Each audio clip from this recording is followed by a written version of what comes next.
मेरे प्यारे दर्शकों, आप सभी का स्वागत है। आज मैं बनाऊंगी बेसन के लड्डू। तो बेसन का लड्डू चलिए बनाना शुरू करते हैं और वीडियो के लास्ट तक बने रहिएगा।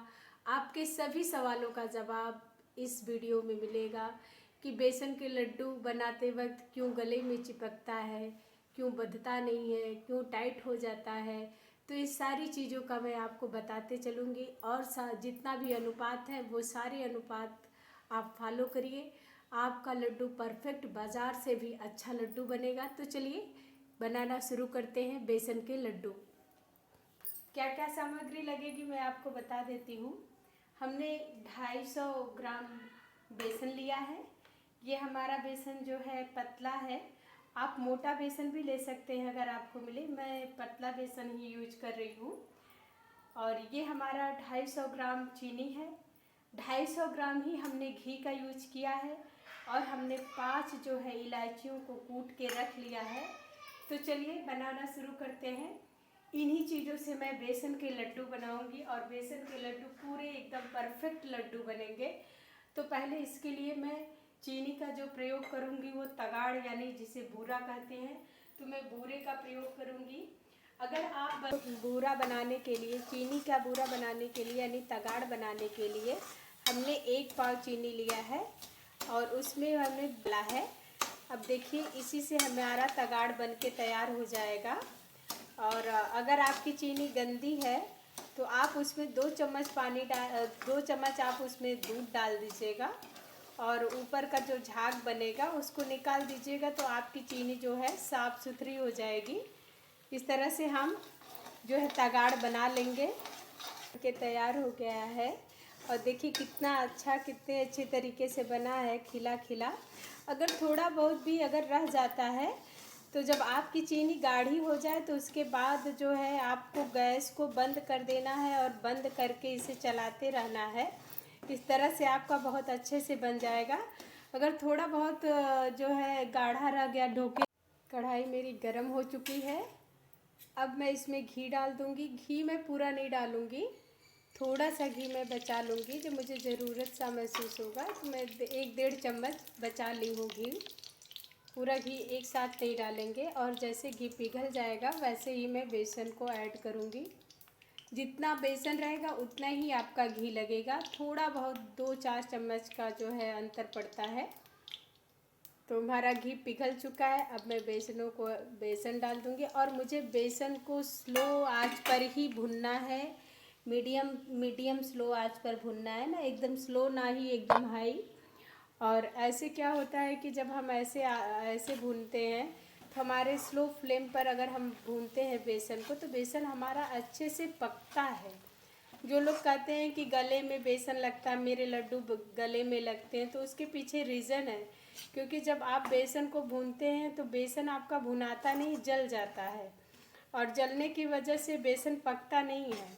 अगर आप स्लो फ्लेम पे नहीं भूनिएगा तो बेसन आपका जल जाएगा और जलेगा तो बेसन जो है गले में लगेगा ही। क्योंकि जब अगर बेसन आपका पूरी तरह से भुनाया है, पका है, तो गले में लग ही नहीं सकता है। हमें जो है मीडियम लो फ्लेम पे ही भूनना है। तो इसके लिए हमें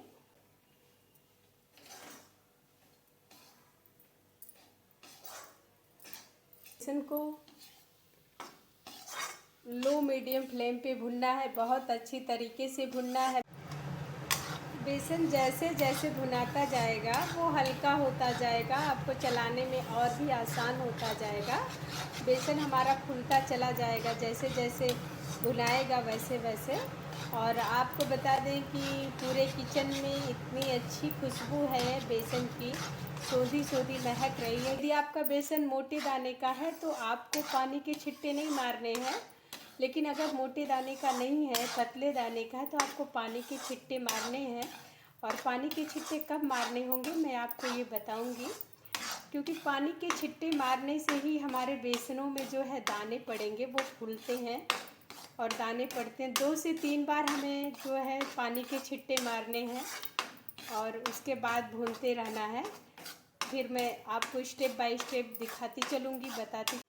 देखिए, जब आपका बेसन अच्छी तरीके से भुनाने लगेगा तो ये और भी लिक्विड फॉर्म में आ जाएगा। देखिए ये किस तरह से तेल पूरा एकदम घी और बेसन एक में मिक्स हो गया है, कितना लिक्विड फॉर्म में आ गया है, एकदम देखना गया है। अब इस स्टेज पे मैं पानी डालूँगी, इस पर छिट्टे पानी के छिट्टे डालूँगी और ऐसा मैं 2 बार करूँगी। और पहली बार पानी का छिट्टा डालने के बाद कुछ देर भूनूँगी, फिर उसके बाद दोबारा पानी के छिट्टे डाल के कुछ देर भूनूँगी, क्योंकि बेसन मेरा पर उठ जाएगा।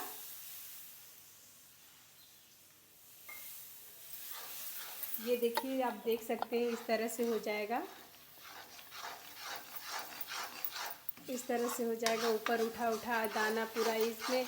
इसको छिट्टे डालने से जो है दाने पड़ जाते हैं अच्छे से। अब आपको इस तरह से इसको चला लेना है। देखिए कितना अच्छा सा सोंधा सोंधा खुशबू पूरा एकदम पूरा किचन महक रहा है अच्छे से। अब इसी तरह से हमको इसको चला लेना है। अब मैं दोबारा इसी तरह से छिट्टा डालूंगी पानी का।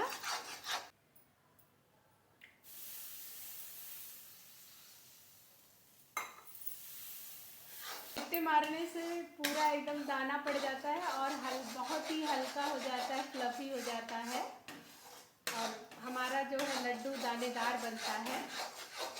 दानेदार बनने का यही राज होता है कि या तो आपके बेसन मोटे हो और नहीं तो आपका बेसन अगर पतला है तो उस पर कोई बात नहीं है, आप उस पर छिट्टे 2 बार पानी के मारिए। जब आपका बेसन भुना जाए तो आप 2 बार छिट्टे मार कर उसे जो है चला लीजिए, भून लीजिए। अब हमारा बेसन पूरी तरह से तैयार हो चुका है। मैं इसी बर्तन में नहीं रहने दूंगी, नहीं तो वरना बेसन जल जाएंगे और इसके कलर भी चेंज हो जाएंगे।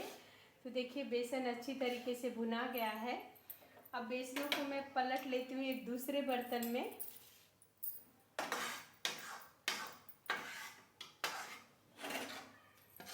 हमें तुरंत जो है इसमें तगाड़ नहीं डालना है, चीनी का बूरा तुरंत नहीं डालना है। बेसन हमारा ठंडा होगा और बेसन ठंडा होगा तभी हमें जो है इसमें चीनी के बूरे को मिलाकर लड्डू बनाना है। आप बहुत ज़्यादा ठंडा हो जाने पे भी जो है बेसन के लड्डू नहीं बन पाते हैं, वो छिटक से जाते हैं, जैसे लग बिखरा बिखरा रहता है तो नहीं बन पाता है। बेसन हमारा उतना ही ठंडा होना चाहिए जितना हम हाथ से छू सकें, वहाँ तक हमें ठंडा रखना है अपने बेसन को, बहुत ज़्यादा ठंडा नहीं रखना है। और देखिए बहुत ज़्यादा पतला भी नहीं है हमारा बेसन, बहुत ज़्यादा पतला भी नहीं है। अब ये जब ठंडा हो जाएगा, छूने भर का हो, जैसे आप हाथों से छू सकें, उंगलियों से सह सकें, छू सकें एकदम अच्छी तरीके से, तो उस तरह से हो तभी जाके चीनी मिलाना है। कि आप या तो जल्दी बूरा डाल देते हैं, चीनी को पहले ही मिला देते हैं, और नहीं तो फिर जो है गरम रहता है पिघल जाता है इसकी वजह से। तो आप सही समय पे बूरे को मिलाइए तो आपका जो है अच्छे से बनेगा। हम तब तक बेसन को ठंडा होने देते हैं। और आपको अगर जो ड्राई फ्रूट डालना चाहें आप उसमें अपने मनपसंद का कोई भी ड्राई फ्रूट डाल सकते हैं। तब तक मैं ड्राई फ्रूट को भून लेती हूँ। जैसा कि आप देख सकते हैं हमारा जो है बेसन अब छूने लायक हो गया है, ठंडा हो गया है। तो अब इस स्टेज पे मैं इसमें ये पिसी हुई इलायची, ये मैं चीनी का बूरा, जिसको मैंने बूरा बनाया था आप लोगों को दिखाया है कैसे बनेगा। ये मैं 1 पाव चीनी ली थी और 1 पाव चीनी में आधा कप के ऊपर पानी डालकर मैंने बूरा बना लिया है। ये मैं कुछ ड्राई फ्रूट है जो जिसे मैंने भून लिया है, तल लिया है, क्योंकि अगर मैं बिना तले ड्राई फ्रूट को डालती तो उसमें जो नमी है वो नमी की वजह से हमारे लड्डू ज़्यादा दिन तक नहीं चल सकते थे, इसलिए भून लेने से उसकी नमी जो है गायब हो जाती है। अब इसे मैं हाथों से मिला दूंगी। मिलाने के बाद लड्डुओं को तैयार कर लेना है। अगर बाय द वे आपका जो है लड्डू गीला हो जाए, नहीं बंध रहा है और शेप नहीं ले पा रहा है, गीला हो गया है, आपने घी थोड़ा ज़्यादा डाल दिया है, तो उस समय आप चीनी को जो है पीस कर उसे मिला दीजिए और आपका जो है लड्डू अच्छे से बनने लगेगा। वैसे मैंने जो अनुपात बताया है वो अनुपात बहुत अच्छा है, क्योंकि 1 पाव बेसन में 1 पाव चीनी 1 पाव बेसन, 1 पाव चीनी और 200 ग्राम जो है घी लगेगा, क्योंकि मैंने थोड़ा सा घी बचा लिया है। 200 ग्राम घी परफेक्ट पड़ता है। ये देखिए मेरे लड्डू बहुत अच्छे से, और इसमें कोई भी ना है, थोड़ा कुछ भी इसमें ऐसा नहीं है कि हाँ हमारा लड्डू गीला है या सूखा है।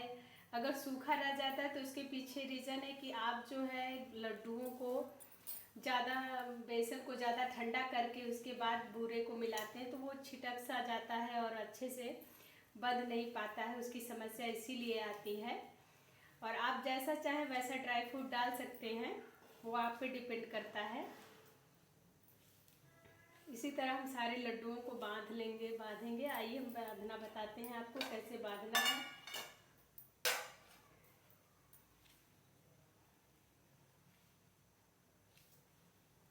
जितना छोटा बड़ा आपको आकार लेना है, उतना आप लड्डुओं का आकार उतना छोटा बड़ा अपने हिसाब से बना सकते हैं। आप लड्डुओं को 3 उंगलियों की सहायता से ऐसे आप 3 उंगलियां लीजिए, नीचे से 3 उंगलियां, और अच्छे से हो जाएगा आपके लड्डू, अच्छे से बहुत अच्छी तरीके से बन जाएंगे।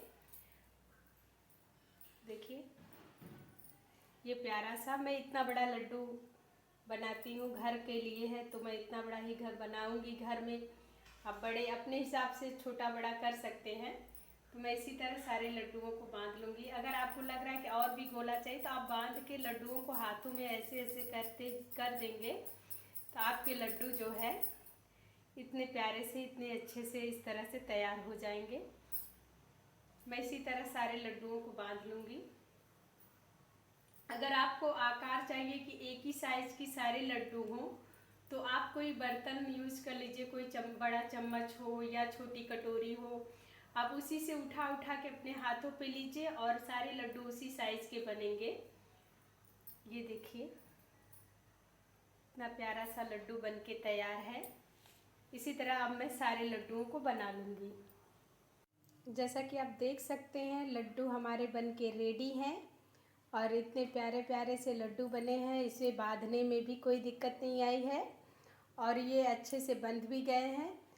मैंने जितना सामग्री और जितना अनुपात आपको बताया है, अगर आप उसी अनुपात से इन लड्डुओं को बनाएंगे तो कोई भी दिक्कत आपको आने वाली नहीं है।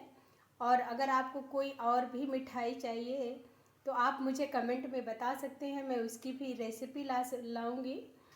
तो मेरे चैनल को लाइक करें, शेयर करें, सब्सक्राइब करें और मेरे फेसबुक पेज पर फॉलो करें। धन्यवाद।